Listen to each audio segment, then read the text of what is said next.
Right now he does have a pretty good advantage. Again, 40 food advantage all of a sudden. I have 18 worker advantage, so really more like an 18 food, more like a 22 food advantage. Morphing more banelings, infestors, and mutas. Pretty good units against the Terran army. Pretty much the best that you can get. But again, you can't just go and attack into this base. There's a couple siege tanks throwing down a lot of barracks and factories. I want to make sure I can re-macro up an army really quick. As you can see in the production tab, he does have a bunch of units on the way. Stimming up here again, losing my army again. But, I mean, that's a lot of banelings that are just gone. Don't have to worry about them anymore. He's immediately massing up more and more Zerglings. Hopefully the added production facilities will help me macro up just as much as him. Again, we're on pretty much even on bases. He's one base ahead of me. I'm just throwing down my other expansion. Again, it's right outside there. It's at the lower right. I have a massive amount of cash, big trust fund, and again, you know, if my macro is a little bit better, my money would have been a lot lower. But it looks like Akaya is going for Corruptors, which will ultimately be Broodlords. He does have the Greater Spire, and I'm expecting Broodlords. I am getting my +3 attack, and Akaya is expanding to this middle left position. The one thing that you guys want to make sure about this is that eventually Broodlords will come. We're already at the 22-minute mark, the 23-minute mark, and I haven't seen Broodlords. I don't know if like my spider sense was tingling, but like I didn't scout the Corruptors. I didn't see any of them. I just assumed that he was going to go Broodlords. So what I end up doing is I actually just randomly just decide, oh, I am going to start throwing down some starports because I know this guy's going to be going Broodlords soon. I do have Thors, I do have Marines. The one thing about Broodlords, when the Zerg gets them, is on a spread out map like this where there's a lot of paths to go back and forth, you actually want to make sure that you still have a mobile army. It doesn't want to be just Broodlords because Broodlords are slow. You guys will see here soon of how good Broodlords are at killing just basic units when they're attacking them, but how bad Broodlords are at mobility. And you can really exploit that as a Terran, especially even just with small hit squads of like Marines. So here are all the starports going down. I don't know, my spider sense was tingling. I thought Broodlords were on the way, and sure enough, here they are. So they're going to show up here. They're going to start shooting at my siege tanks.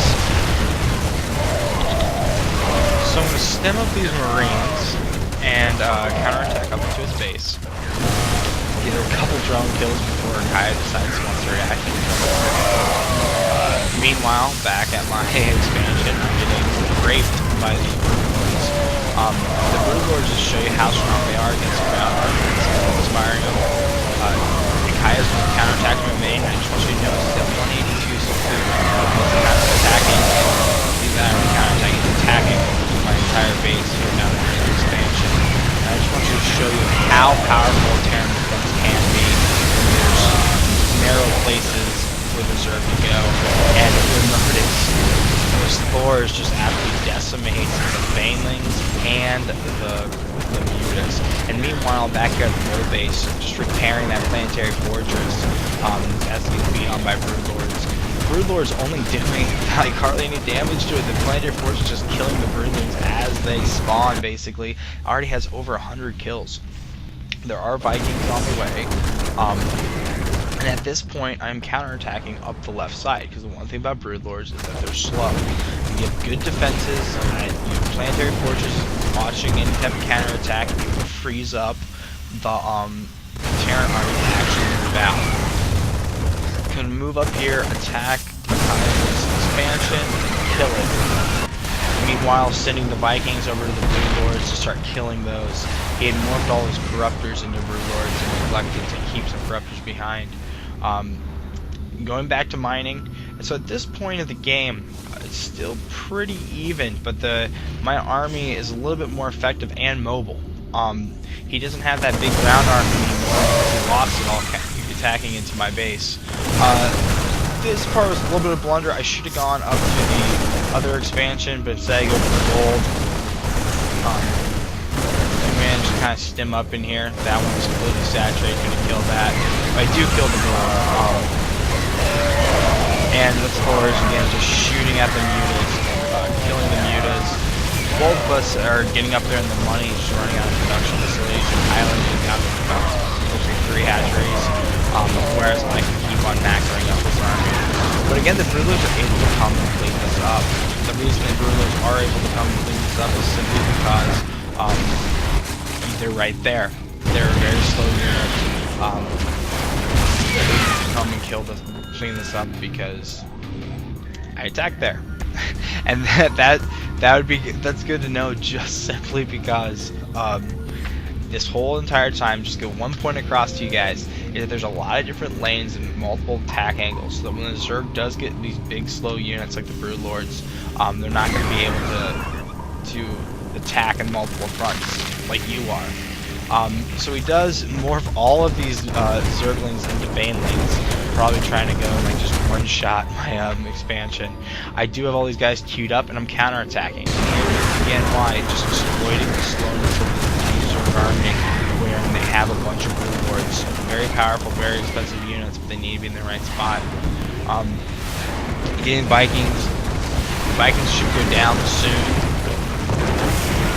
Meanwhile, I'm transferring a bunch of SCVs. I can't remember if I did that on purpose just to kill the Banelings, because I didn't want them to run in and one-shot my expansion. But Akai is probably going to lose this expansion to my little counterattack with Marines. Yes, it does go down.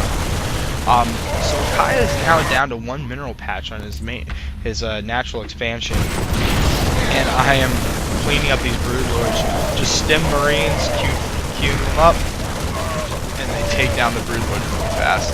At this point, they should be 3-3 upgrade. I mean, not 3-3, 3-1, I think. They at least have a +3 attack. And finally, I pull ahead in supply. Just going to keep on putting the pressure on. Don't want him to get a chance at getting anything. I know that he's down. He's not mining anything. I know if I keep on pushing that I'll be able to out macro him and win the game. So I'm going to run all these Banelings in, and the Thor just soaks up that damage. It's not even funny. So at this point in the game is pretty much over. Again, I just want you guys to understand that most of the time, Terrans will do these bunker rushes, little Banshee rush. You can easily beat a Zerg in a big, long, drawn-out macro game. I have a healthy expansion, I have plenty of gas, a bigger army, and more production facilities than the Zerg. At this point, the Zerg is just long-distance mining. There's really not much you can do. So just to recap, you want to take those 2 expansions, the gold base, and then you can take also the one that's just to the south on the right, the gold base. This, just to let you guys know, was not a diss. It was to repair my Thors. They were getting low on health, and I wanted to keep the push going. But yeah, stimming them up, stimming them in. So again, you can just turtle, and you can easily beat a Zerg in this game. And that's the whole reason I wanted to show you guys this replay. Kaya's last-ditch effort so thank you guys for watching. Hope you enjoyed it. Hope you learned something. Kaya's left the game. See you guys later.